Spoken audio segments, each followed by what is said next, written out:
nên chẳng nói một câu. Lòng quặn đau đành nhìn em bước đi cùng ai. Rồi ngày mai anh sẽ sống sao khi chẳng có em bên cạnh anh.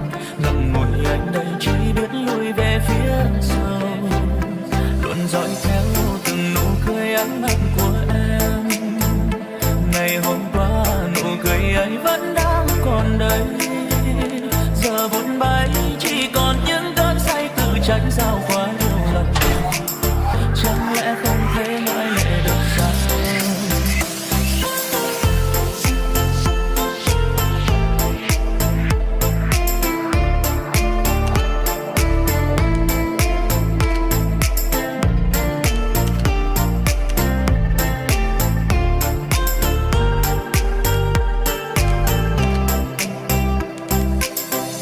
Những đêm bơ vơ mình anh khóc nhớ em người ơi, thế nhưng chẳng dám buông lời. Lời yêu em, tình yêu này trôn sâu chắc em cũng biết rồi, nhưng không nói ra.